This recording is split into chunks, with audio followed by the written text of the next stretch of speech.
que vous allez bien et que tout se passe bien pour vous par la grâce de Dieu. Moi, ça va, comme vous le voyez. Aujourd'hui, nous allons partir sur une toute nouvelle vidéo. Je vais vous parler des étrangers en France, des étudiants étrangers en France et comment on vit la chose, comment ça se passe et enfin, en quelque sorte, comment nos pays d'origine, enfin, les gens qui y vivent, comment expliquer ça? Genre, avant de partir de nos pays respectifs, on a bien laissé nos familles là-bas, on a bien laissé les gens là-bas. Comment ils perçoivent la vision, on peut dire ça comme ça, la vision qu'ils ont de l'Occident. On va parler de tout ça, des péripéties, de la vraie vie tout simplement d'un étudiant étranger en Occident, en France ou au Canada ou peu importe le pays européen. Bref, on va tout de suite rentrer dans le vif du sujet. Déjà, je vais vous parler des études, de la solitude, de comment, de jour en jour, on devient solitaire, on préfère rester tout seul. Bon, moi, je vais vous parler de mon cas et des cas de certaines copines à moi qui ont vécu à peu près la même situation que moi et par la suite, parler des étudiants étrangers pendant le Covid. Je ne sais pas si je le ferai en deux parties ou en une partie, de toute façon, on verra ça. Tout de suite, on va parler des études. Alors, il faut savoir que en quittant nos pays respectifs, d'une part, on se dit que déjà, il n'y a pas de travail, enfin, la plupart du temps, et la plupart des jeunes qui viennent ici, c'est soit, enfin, on vient des pays pas très développés, c'est-à-dire tu fais des études, des longues études, mais tu n'as pas de boulot à la fin, ou soit tu fais des longues études pour je sais pas, pour devenir caissier dans un magasin ou, je sais pas moi, être serveur. Enfin, non, c'est pas l'avenir qu'on rêve tous. Donc, on se dit, on va aller se chercher en Occident. D'où les demandes de visa, enfin, je sais pas, les longues queues au service de passeport dans nos pays d'origine respectifs et tout. Déjà, le processus, c'est que tu arrives à trouver soit une bonne agence qui te permet de faire tes papiers et tout, comme ça tu arrives ici, qui t'aide à chercher un logement par la même occasion, et dès que tu arrives, tu loges et tout. Soit tu as de la famille ici qui t'hébergera un moment, et enfin un moment c'est genre au max un an. Après ça, il faut que tu cherches un logement, sinon toi-même de toute façon t'es pas à l'aise. De toute façon, même si te le font pas savoir, tu vas le remarquer et toi-même t'es pas à l'aise en gros. Déjà, le processus dit que tu fais déjà tes papiers avec une bonne agence. À la suite de ça, tu arrives ici. Imaginons que tu n'as pas d'amis, genre. Imaginons que, enfin, tu n'as pas de famille ici. Enfin, c'est pas mon cas. J'ai pris justement la situation d'une copine à moi. Dans le cas où tu n'as pas de famille ici, tu arrives ici, tu fais tous les papiers là-bas. Avant d'arriver, par exemple, au Togo, tu fais les papiers et tout. Déjà que ça prend énormément de temps, tu dépenses énormément. Une fois arrivé ici, déjà, vu que tu n'as pas de famille, il faut que tu te cherches. Il faut que tu trouves un travail pour pouvoir vite payer les loyers, même si au début les parents t'aident. À un moment donné, il va falloir que tu prennes ton indépendance et tu commences à payer les loyers de toi-même. Et au fur et à mesure, tu te rends compte que la vie d'adulte devient compliquée. Parce que déjà, tu es tout seul, tu sors, enfin, tu vas... En fait, la routine demande à ce que tu ailles à l'école, tu rentres, tu manges. Tu manges, soit tu vas au taf, soit tu n'as pas encore de taf et tu dors. Tu dors et le lendemain, ça reprend.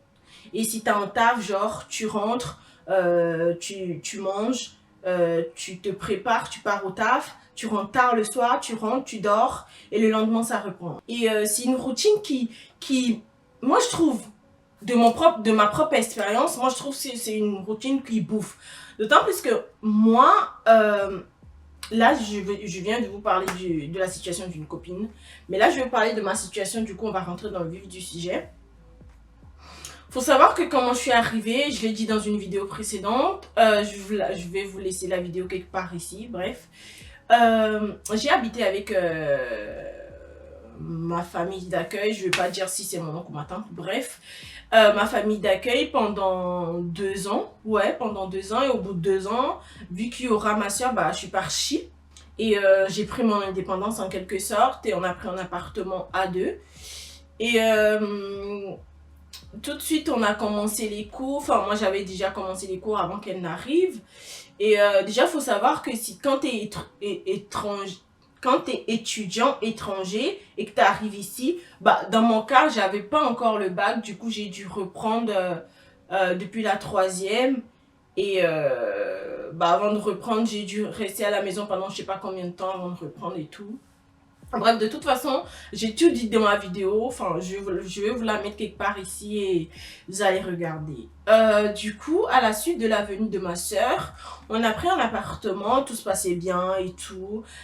Sauf que, bah, à part ma soeur, j'avais personne ici, quoi. Enfin, j'avais personne. Ma famille d'accueil, bref, on va pas revenir sur ce sujet-là, j'ai pas envie d'en parler. Ma famille d'accueil, j'avais plus de famille d'accueil en fait. Dès que je suis partie de chez eux, j'avais plus de famille d'accueil. J'ai dû rester toute seule avec ma soeur. On s'est débrouillé tout seul, comme des grandes personnes. De toute façon, j'avais pas le choix que d'être responsable de ma soeur du coup. Et en fait, c'était dur par des moments parce que il fallait que je m'occupe d'elle, il fallait que je rentre, enfin, dès que je rentre, il fallait que je révise mes cours, faire à manger, ranger l'appartement, faire le ménage. Je pense que tous les étudiants, même s'ils n'ont pas leur famille, enfin, soit une sœur, soit un frère avec eux, je pense que c'est pareil de leur côté. Mais d'autant plus que moi, j'avais une responsabilité, je dois m'occuper de moi et de ma sœur. Ça veut dire que par des moments, si c'était compliqué pour moi, soit au travail, parce que j'avais trouvé un job étudiant, si c'était compliqué pour moi au travail, il faut que je prenne sur moi pour pas transmettre les ondes négatives sur ma sœur. D'autant plus que, enfin, mon objectif premier, c'est de la protéger parce que, oui, je peux le dire, son bien-être passe avant le mien. Dès qu'elle a atterri sur le territoire français, je me suis dit, faudrait que je m'oublie un moment. Tout simplement, faudrait que je m'oublie un moment et de m'occuper d'elle. En fait, moi, je trouve que elle était avec moi, oui, mais c'était plus compliqué que si j'étais toute seule. Je sais pas comment l'expliquer parce que des fois, j'arrivais pas à le cacher que j'étais pas bien. J'arrivais pas à le cacher et elle le voyait directement. Et dès qu'elle le voit, des fois, elle me pose des questions. Des fois, par peur de la réponse que je vais lui donner, bah, elle s'abstient de pas me poser la question et bah, du coup, je la vois très mal aussi. Et on a continué comme ça, on s'est débrouillé toute seule comme des grandes et tout. Et à un moment donné, il fallait l'appartement qu'on avait trouvé, fallait qu'on le libère. Et il a fallu trouver un appartement et on a fini par trouver l'appartement en question. Mais le problème, c'est que vu que c'était avec un particulier, on avait plus de charges à payer qu'autre chose. Genre, parce que le loyer de base nous coûtait aux alentours de 600, ouais. Et au vu des charges qui nous ajoutaient au fur et à mesure des mois, bah, je peux dire qu'on était à peu près à 850 € de loyer, alors que moi j'étais avec mon petit job étudiant, avec les petits jobs à côté et tout. C'était compliqué, c'était très compliqué. Il y avait des jours où j'en pouvais plus, genre, je rentrais chez moi, je pleurais toute la journée. Je me disais, mais merde, qu'est-ce que je fous là, genre, qu'est-ce que je fous là? Et en fait, c'était dur de ce côté-là et aussi du fait que, bah en fait, quand ça va mal, je vais appeler qui? Il y a qui? Il n'y a pas mes parents avec moi, il n'y a personne. Ma famille d'accueil, c'est plus ma famille d'accueil, donc soit je supporte tout seul, soit je craque. Et il y a eu des moments, j'ai même pensé au pire, hein, mais je ne vais pas me mentir. Il y a eu des moments, j'ai pensé au pire jusqu'à avant le Covid. Le Covid, c'était en 2020. Avant le Covid, avant le Covid, j'arrivais à sortir. Parce que à cette époque-là, j'avais une meilleure amie. J'arrivais à sortir, c'est elle qui me poussait à sortir et tout. Elle était présente pour moi quand même si... Bref, elle était présente pour moi quand même et elle faisait partie de ma vie, quoi. Enfin, elle a été vraiment une force pour moi parce que de base, moi, je suis une personne très solitaire et ce que j'ai remarqué, c'est que plus t'arrives ici, plus, enfin, tu deviens solitaire. C'est ce que, enfin, c'est ce que moi j'ai... de ma propre expérience, c'est ce que j'ai remarqué, mais depuis que je suis arrivée ici, je suis devenue très solitaire et bizarre, hein, ma soeur qui était très sociable au bled, elle rigolait avec tout le monde, genre, depuis qu'elle est arrivée ici, genre, elle est devenue solitaire, même elle restait dans son coin tout le temps, genre, s'approcher des gens. Moi, en fait, c'est devenu compliqué pour moi de me faire des amis, de vouloir faire connaissance avec les gens. En fait, c'est devenu très compliqué. De toute façon, c'est devenu très compliqué. Il faut que je réfléchisse, il faut que je calcule les choses. D'autant plus que moi, il y avait mon accent. Je me demandais comment les gens, ils allaient interpréter ce que j'allais dire. J'avais peur de tout ça. Je trouve que être étudiant, étranger, c'est compliqué. En fait, c'est pas que dans le fait de renouveler les papiers, les titres de ce... on va y arriver. Les titres de ce... on va y arriver, tout ça, c'est Willy qui va couper. Les titres de séjour et tout. Enfin, c'est pas que ça. En fait, c'est un tout. Il y a le renouvellement parce que dès que la fin de validité s'approche, il va falloir commencer, avant même que ça s'approche, il va falloir commencer à refaire les démarches administratives pour pouvoir faire le renouvellement des papiers et tout ça.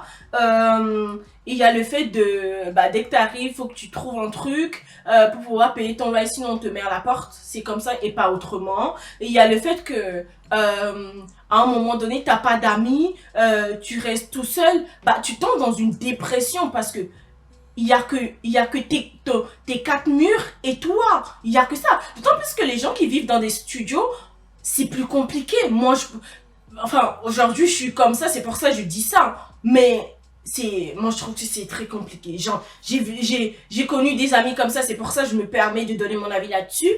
Mais je trouve que c'est très compliqué. De vivre dans un studio où il y a la cuisine, la salle de bain, enfin tout est au même endroit. Moi je trouve que c'est très compliqué et très pesant psychologiquement. En fait, si c'est que ça et que t'avais ta famille à côté, pas très loin, genre je sais pas 1 heure de route de chez toi, tu sais que de temps en temps tu peux aller les visiter. Mais si t'es tout seul ici, il va falloir te débrouiller tout seul, subvenir à tes besoins tout seul. Quand tu as un problème, tu parles que à toi parce que tu n'as pas d'amis. Mais parce que moi, je trouve que, enfin, ce que j'ai remarqué, c'est que nous, les étudiants étrangers, on a du mal à se faire des amis ici. Je sais pas les étudiants qui sont nés ici, je sais pas comment ça se passe parce que j'ai pas demandé. Mais de ce que j'ai remarqué, ils ont plus d'amis que nous. En tout cas, moi, de mon côté, j'ai pas d'amis. Et c'est pas... j'ai pas honte de ça. J'ai pas honte de ça. Du coup, comme je vous l'ai dit au début de la vidéo, je suis très solitaire comme fille, mais j'ai remarqué que au fur et à mesure des années, c'est pas que je prends du recul, enfin si, on peut dire ça comme ça, je prends du recul et je remarque que j'ai pas la même vision des choses avec les gens que je côtoie dans la vie de tous les jours. Et je préfère plus rester dans mon coin et penser, et penser à moi que de vouloir sympathiser avec les gens ou sociabiliser avec les gens et de m'attirer des mauvaises personnes pour que ces personnes-là me donnent des maux de tête. J'en ai pas envie. Déjà que le pays est déjà stressant, je vais pas m'ajouter du stress en plus.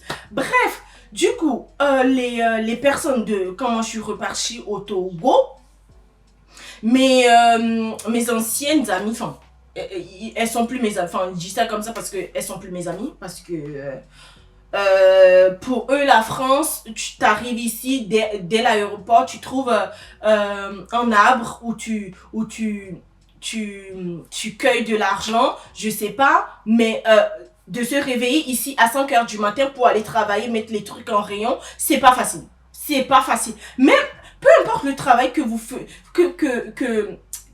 comment ça se dit? Que vous faites? Que vous faisiez? Bref, choisissez entre les deux. C'est compliqué. C'est compliqué, surtout le fait de se réveiller à des 3 heures, à des 3 heures, 4 heures, 5 heures du matin. Je le dis parce que moi-même, je me réveille à 4 heures du matin pour aller travailler. Et eux, au bled, ils croient que... Enfin, dans mon bled, au Togo, ils croient que, genre, t'arrives ici, tu cueilles de l'argent à l'aéroport sur un arbre. Non, pas du tout. Faut aller bosser. Et le problème, c'est qu'on a déjà trop de charges. On a déjà trop de charges. Pour la petite personne qu'on est, on a déjà trop de charges. Donc, on va pas en ajouter plus. Et quand tu arrives au Togo et que tes amis, du coup, te demandent, ah bah oui, il est où mon cadeau? Et que tu dis, ah bah finalement, j'ai rien pris parce que j'ai pas les moyens. Genre, ils te regardent bizarrement. Ils disent, ah mais comment ça se fait que t'as pas les moyens? Mais t'es en France. Comme si en France, il y a un arbre où tu cueilles de l'argent. Pas du tout. Pas du tout. Des fois, je suis là, je pleure dans mon lit. J'ai juste pas envie que ma soeur me voie pleurer. C'est pour ça que je pleure dans mon lit, dans ma couette, pour que personne capte que je pleure. Mais la vie des étudiants étrangers ici en France, c'est compliqué. À part si t'as de la famille ici, ça passe un peu. Mais si t'as pas de famille, t'es tout seul. Mais t'es tout seul, t'as pas d'amis, t'as que ton travail. Tu vas au travail, ils te mettent la misère aussi. Tu rentres à la maison. Des fois, soit t'as envie de cuisiner, tu cuisines. Moi qui a la passion pour la cuisine, bah je cuisine parce que je préfère et j'aime bien cuisiner. C'est la seule chose avec le voyage qui me détend, donc moi je cuisine personnellement. Mais si t'as pas envie de cuisiner, bah tu vas prendre des fast-food, d'où les gens deviennent un peu potelés et voilà, ont un peu de forme. On se pose la question. En fait, c'est le millimélo de tout ça qui consiste, qui fait qu'on tombe tous dans des dépressions ici, mais personne ne le sait. Parce que personne veut se prononcer là-dessus. Être étudiant étranger en Occident, c'est compliqué, faut se le dire, c'est compliqué. C'est bien beau de se dire que, oh, on voyage, on veut sortir de nos pays d'origine et tout, pour trouver de nouvelles choses, trouver du travail, faire des longues études et avoir un travail et un avenir prospère. C'est bien beau tout ça. Mais c'est pas à défaut d'avoir un travail, tu te tues. Non, non, mais c'est tout ce qu'on fait ici. Hein. C'est tout ce qu'on fait ici. On vit que pour ça. Que pour le travail, que pour l'argent. On vit que pour ça. Bon, je vais m'arrêter ici aujourd'hui sur cette partie de la vidéo. Je vais essayer de vous faire la deuxième partie, mais je vais vous parler de pendant la Covid, comment ça s'est passé, comment j'ai vécu la chose en tant qu'étudiante avec ma soeur. Et je vais essayer de recueillir les témoignages de certaines copines à moi et je vous ferai une vidéo avec cela. J'espère que cette vidéo elle vous aura plu. N'hésitez pas à vous abonner, à activer la cloche de notification pour ne louper aucune de mes vidéos et aussi n'hésitez pas à aller regarder mes anciennes vidéos et je vous dis à la prochaine pour de nouvelles aventures. Bisous.